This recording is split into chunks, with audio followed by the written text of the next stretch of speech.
the holiday season in Oklahoma. I'm joined by Governor Mary Fallin here in the Oklahoman's video studio. Great to see you again. Great to see you too. Happy holidays to you and yours. Well, happy holidays to you. It's a fun time in Oklahoma City. You know, I've been sitting here the past couple of minutes watching cars park out front, kids get out, and I'm assuming they're going down to the ice rink down the street. This street's all lit up festive-wise. And the last time I saw you were at the Capitol as part of the Christmas tree, Capitol tree lighting ceremony. Yes. Lots of kiddos there. And you mentioned something about the Foster's Initiative, which is something you've been involved with this year. How's that going? Absolutely. We had a wonderful Christmas tree lighting ceremony at the Capitol. And one of our key initiatives this past year has been to get more people to sign up to be foster parents or adoptive parents for our children that are in state custody. We have 9,800 children that are under some type of state supervision or custody or in foster care or adoptive or maybe in shelters. And so one of the things we work to do is to tell people the importance of children needing families, loving, safe families to be able to stay with. And so we highlighted that at the Christmas tree lighting ceremony by having some of the foster families come to the Capitol with their children. And we talked to other Oklahomans that this is an opportunity that you can give back to your state, help a foster child, have a loving, safe family. So it was a lot of fun. But the Christmas tree lighting ceremony was really a blast. We have schools that come from all over the state of Oklahoma, and we put about 3-foot trees on the 4 different levels of the Capitol, and the schools compete to come to the Capitol and be able to make homemade decorations to decorate those trees. So we have about 1,000 kids and their parents and their teachers that come to the Capitol. Talk about hurting the cats. Oh my gosh, we're on. And thank goodness I wash my hands every time because you don't want to get a cold from That 1,000 time of year, kids sure. shaking your hand, you know how that goes. But anyway, it's just a ball, and the parents are there, the teachers are there, and we go to each single tree. The superintendent, Joe Hofmeister, and I go to each tree and decorate it. But the funniest story is, so I had all these kids running through the Capitol, and it's a blast to see the kids. They're excited. Santa Claus is with me. There he is. Yeah, there he is. Santa Claus is with me. And as I was walking through the Capitol, and I was a little bit of ways, someone saw me, and I had on this red pantsuit that day. And this one young child asked one of the staffers, she said, "Is that Hillary Clinton coming?" Of course, it was me, but it was funny. I thought you saw a red pantsuit. So she thought The kid doesn't realize the multiple levels that is funny. Yeah, the I thought it was pantsuit, funny. and that's great. So anyway, it was a blast. So we had the foster family there to help me light the Christmas tree outside the Capitol. Speaking of the Capitol, lots of renovations going on. Lots of renovations. In fact, I had a great tour about 2 weeks ago.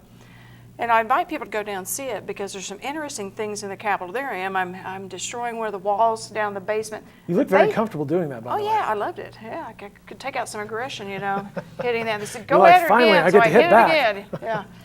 But in the basement, which is where we're at, you can see all the pipes, the wiring. There's lots of different pieces of material that have been in there since the Capitol was built. It started in 1914, it was finished in 1917. When the Capitol was built, it cost $1.5 million. The dome, by the way, cost $25 million to put on that. But anyway, the Capitol needs to be refurbished. We passed 2 bond issues. There's 11 stories of decking on the outside of the Capitol. They're having to fix the mortar, which is the mixture between the granite stones on the exterior where water has leaked in through the Capitol, has done damage. The windowsills, the windows are very old. There's 477 windows they're replacing in the Capitol and fixing that from leaking. We had sewage that would back up in the basement of the Capitol.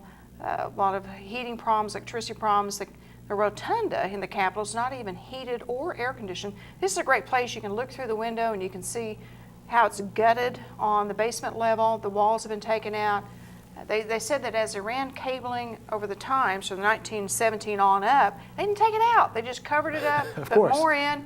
And so, in fact, I got some interesting statistics here. There are 3,600 linear feet of piping in the basement, 65 miles of abandoned cable in the Capitol itself. Wow. So they're trying to take all that out, modernize the Capitol. It's our seat of the government. It's a historic building, it'll be 100 years old in June of next year. And it's also a place where all the school kids, tourists come. We conduct our business in the Capitol with the House and the Senate. You were mentioning the basement and how big it is down there. And look at this. This is 3D modeling. So because of technology, they can model how things are, how the ductwork goes in, the heating goes in, the water, the plumbing, the sewer lines, and then they can take out different walls and, of course, structurally make sure that everything's sound. But through this 3D modeling, it's really given them an opportunity to see how to systematically structure the repair That's of pretty the cool. interior, which will be done. Interior will be done in 2022. The exterior in 2019. There, get my years right. I was going to ask you, remind us what that 2019. timeline looks like. So we have a few more years of Yeah. improvements underway. I'm very proud of the legislature passing 2 different bond issues to fix up the Capitol, because it's like your home. If you have a roof that leaks or you have sewer that's in your basement, Not you good. gotta take care of Yes. All right, let's move on to some recent headlines. You visited with President-elect Donald Trump November 21st. What's that like to visit with Donald Trump? it. Well, it's a great experience to be able to go up and talk to the President-elect of the United States, especially as an Oklahoman and as a governor, to go up and visit with him about some of the struggles that we've had with our energy decline and how it's affected our jobs, our economy, some of the challenges that we have with our budget, whether it's looking at the federal health care system, Obamacare, whether it's talking about rules and regulations and how it impedes some of the innovation we might want to have in our state government. But it was a wonderful opportunity to be able to visit with him one-on-one. He's met with other elected officials over the past couple of months, and I was very pleased to be able to go meet him and talk to him. And I met him, I guess now, I think 5 or 6 times. Met him a couple times when he came through here on the campaign trail, and then now up there. So we see, the footage that we saw there from C-SPAN. But it's like, what's it like meeting a person behind the scenes once you go up the elevator? Is it laid back? Is he pretty locked down, focused, or how do those meetings go? Well, the day I was up there, he had had a series of 30-minute meetings. So he had met with Governor Rick Perry, he had met with Senator Scott Brown, former senator, and lots of other people. So there were a lot of people coming and going, quick meetings, quick discussions, but hey, I got time to go up and to be able to visit with him about concerns for the state and the governor. But he was very friendly, very nice, had a great conversation, Okay. very engaging, always has been. And so I was just honored to be able to go talk to him. Very good. We're chatting with Governor Mary Fallin, state of Oklahoma. She stops in monthly to chat with us, and we do appreciate you stopping by every month for the conversation. It is fun.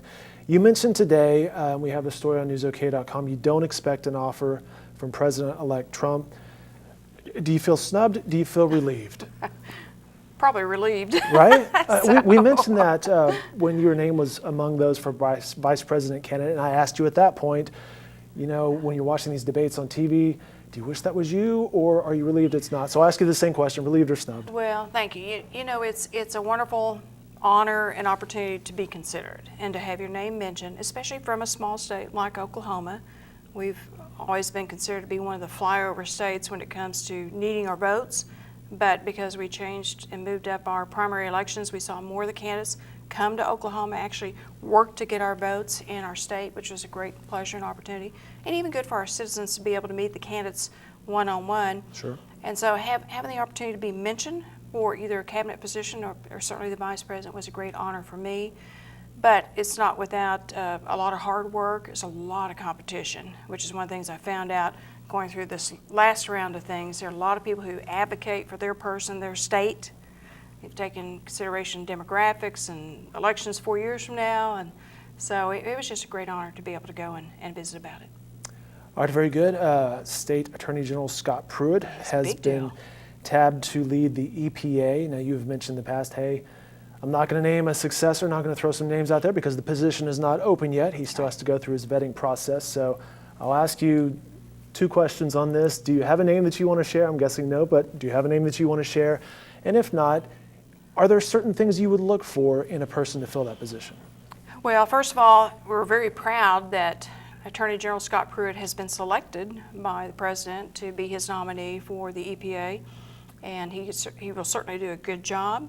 He does have to go through the confirmation process in the U.S. Senate.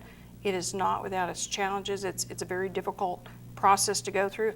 As a former member of Congress, I can remember bringing in agency heads to a certain committee and people grilling them on both sides, questions. Republicans, Democrats, whoever it might be, grill them on questions. So the Attorney General will have to go through that process. He is preparing right now with a team of experts that will get him briefed up, ready to go through that confirmation process. Understand that his confirmation will be before the inauguration, which is January 20th. So I think he's going in a couple days before that.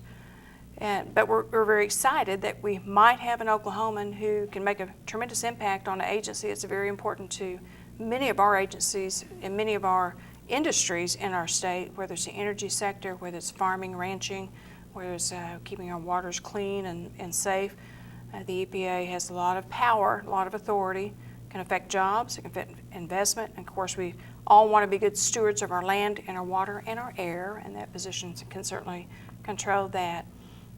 So I'm happy for him, and as far as his position, he has to get confirmed, he has to get the position, and then it will become vacant.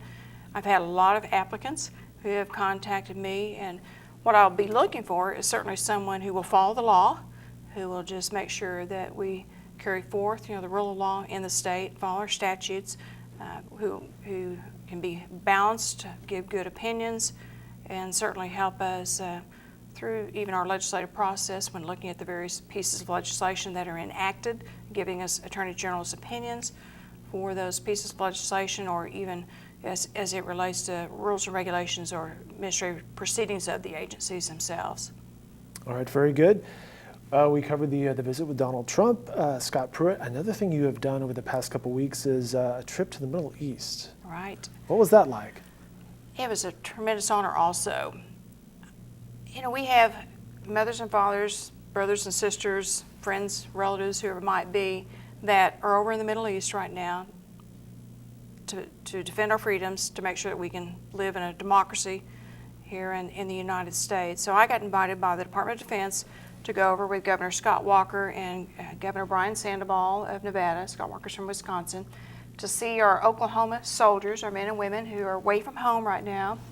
And I started out in Kuwait, visiting with some of our soldiers, and had the opportunity to listen about what their mission is, what they're working to do, how they're supporting the troops and certainly combating terrorism in the Middle East and protecting our nation from them coming to our nation like we saw on 9/11. And so I visited with them, met with all the commanders of the military installations, got briefings on just the combat mission and what our purpose is in that area of the world. Then we went over to the UAE, United Arab Emirates, and visited with our soldiers there. And then I headed over to Afghanistan and met with our soldiers. And Had you been over there before? not to Afghanistan. I haven't been to Afghanistan, but had a great opportunity to go to Afghanistan and meet with our soldiers there. Of course, that is the area of the world that's in most danger. They have 20 different terrorist organizations that are in the Middle East. This was a fascinating experience because there were so many different countries that were on this one NATO installation in Afghanistan that were working together, different countries, to fight terrorism, because they don't want ISIS, Al-Qaeda, Taliban in their countries creating fear and disorder and disruption within their political systems. And so many of our countries have joined together to fight this fight, and it's certainly something that's very important to the safety and security of our nation. How did this come about? How did you get invited on this trip? Well, I got invited because we have the majority of soldiers in the National Guard Okay. that are overseas right now. We have a large majority. I bet I probably saw close to 300 to 400 of our soldiers in different groups and different periods of time in those various countries. And I went to say thank you for your service, but it's also a very hard time for our soldiers when they're away from their husbands or wives or children, their parents, their family, their friends, especially at Thanksgiving and Christmas time. So if I can go tell them a little bit about what's going on at home. The big topic of discussion was OU beating OSU in the football game. They watched it over there. Good. And of course they watched the Thunder games and get some of the local flavor and local news. It was not too long after the presidential election, so they want to talk about politics, as you can imagine. And that was interesting. And wanted to just talk about what was going on back across the state and how things were going. And they told me they eat really well. I got to go to the mess halls and have breakfast and lunch and dinner with them. How was the food? It was good. It's good? It was Okay. really good. So they had to exercise a lot because they eat a lot and have great food in front of them, and they're well taken care of. Very proud of their missions. I remember in one country, I think it was UAE, we landed in, we got off the airplane, it was early in the morning. I had to get up that morning and catch a flight at 4:30 a.m. You're fighting the jet lag and everything at this point. And I already had jet lag. But I remember when we landed, I saw the AWACS planes from Tinker. Which look very familiar. I know who's here in this country. It's our Tinker people, so that was a lot of fun. Very good. We're chatting with Governor Mary Fallin, and let's look ahead to the 2017, the legislative session. There, it came out this week, the state budget, the deficit, somewhere under $1 billion.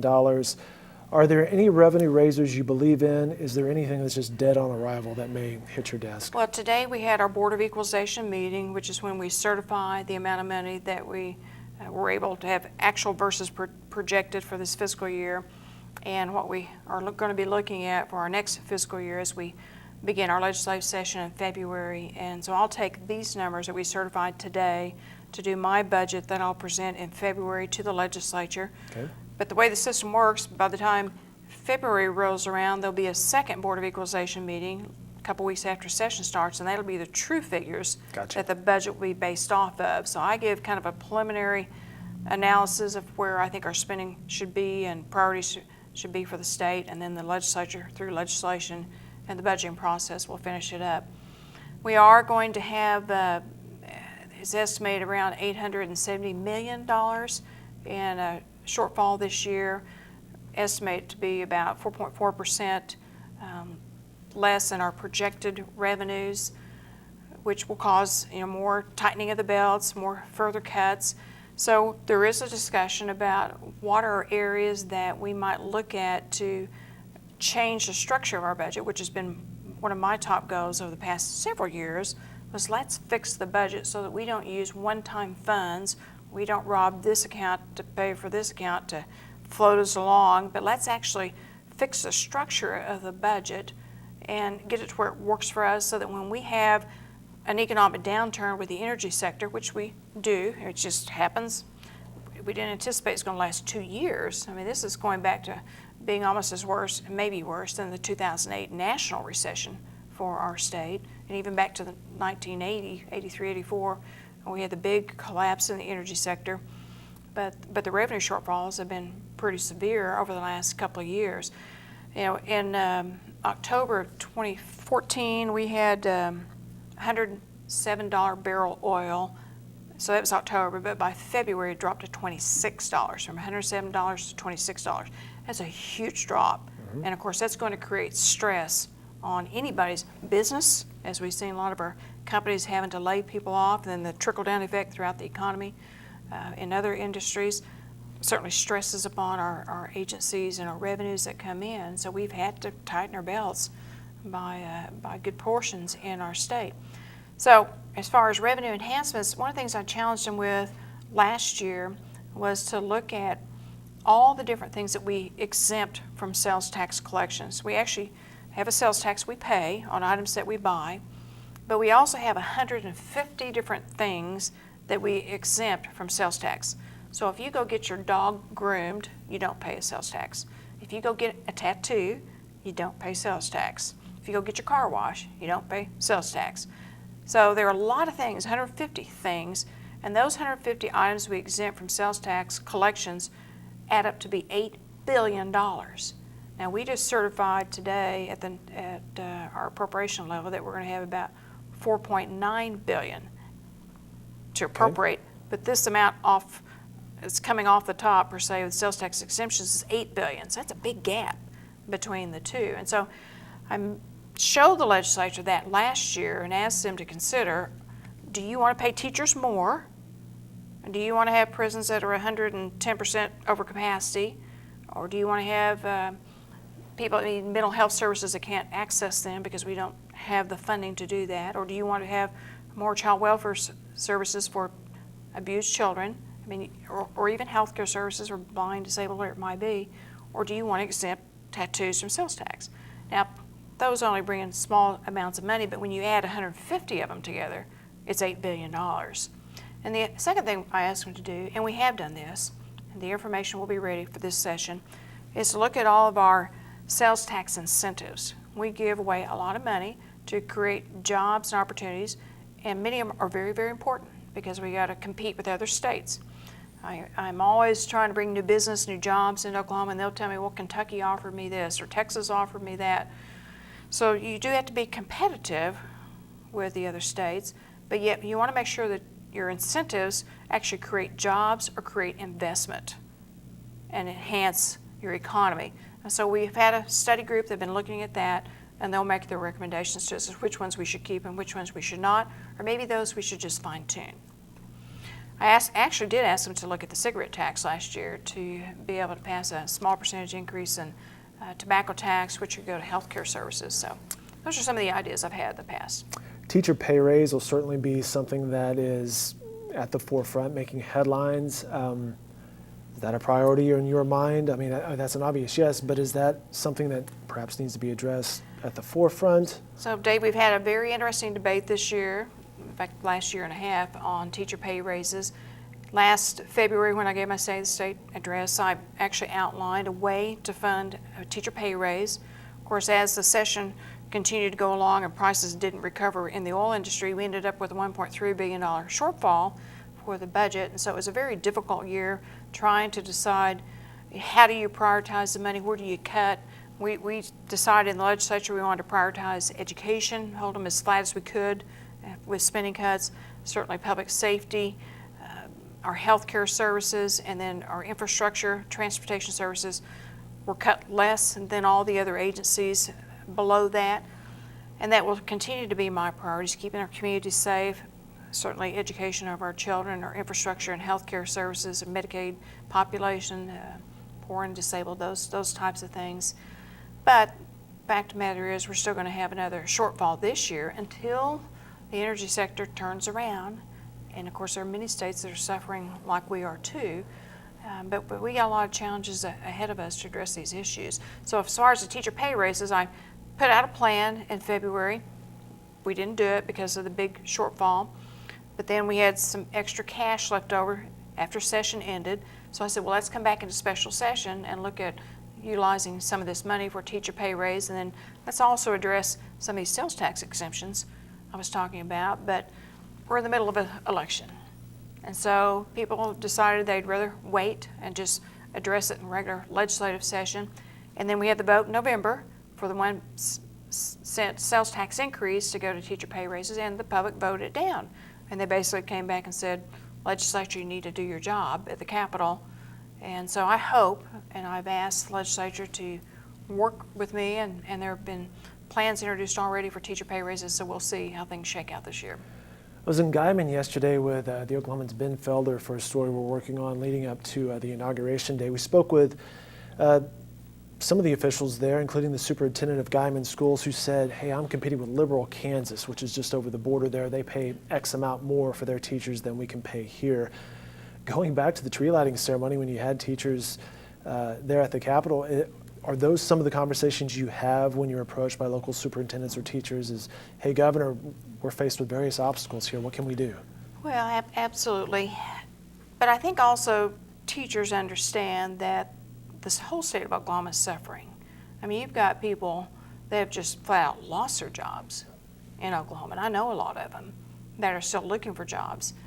And the other thing I'm hearing throughout our state is those who are looking for jobs, because there are so many people have been laid off, the salaries have kind of dropped a little bit because there's a lot of competition to get those jobs, to get a job in the economy. And so you got to take that in consideration. But like I said, helping our teachers get a pay raise has certainly been a priority of mine I've been working on. I know a lot of the legislators have also suggested ideas, but we got to come up with the money. And that's where we need to look at restructuring our state budget to find ways that we can fund the services that we want in the state of Oklahoma and not put it on the backs of all of our businesses in our state. I'm going to hit you with one final question here. What was your best moment of 2016? We're chatting with Oklahoma Governor Mary Fallin. She joins us every month in studio to talk about a variety of things going on at the Capitol that we may or may not know about, and I do appreciate your time. So I'll give you the final word here. What was the best moment of 2016 for you? Best moment? Well, I think it's always having the children to the Capitol, which is always wonderful. Being able to sign up over 1,000 new foster families to take care of our children who are in need was a great moment.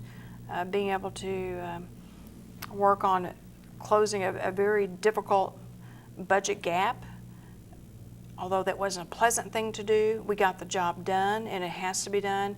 You know, leadership's real fun when you're in good times, but leadership matters when you're in the challenging, difficult times, and that's when you got to do the really hard work. So it's been a challenging year, but yet also a very rewarding year because of some of the great things we've been able to accomplish. Yeah, the fact of the matter is, over the last 5 years, we've been able to put 100 more social workers into the Department of Human Services to take care of our children who might be abused or need services. I mentioned about the foster care, that's been good. We got a fourth year extension on our Insure Oklahoma program, which helps people that are working for small businesses or maybe don't have as much of an income that can't afford to buy health insurance. We got a 4-year extension on that now, or 4th year I should say. So that was good news. We've been able to fix more than half of our structurally deficient bridges in the last 5 years. Great news. When times were good and the economy was building back up from the 2009 recession, we actually put $150 million new dollars back into education that had been cut in the past. So that was a good move. So there are good things scattered in with some of the challenges that we've had. Certainly got a big emphasis right now on criminal justice reform, taking care of people who have substance abuse issues in our state. And I think, as I tell my friends and people I speak to, I don't think anybody knows a family that has not been touched by someone that's had some type of addiction problem, or just even a friend from high school where it might be. And so we're making great strides in trying to educate the public that these people, for the most part, a lot of them are not dangerous. They just have an addiction issue, and we need to do a better job of finding ways to steer them to the appropriate services. So there are a lot of good things happening with the challenging things. Very good. Governor Fallin sharing her afternoon with us this afternoon. We appreciate that. Governor, let me say thanks to you and your staff for your help throughout the year. Happy holidays to you and yours. Merry Christmas to you too, and we appreciate the service that you provide to the people of Oklahoma and allowing us the opportunity to come and visit about some issues that are important. Thank you, Governor.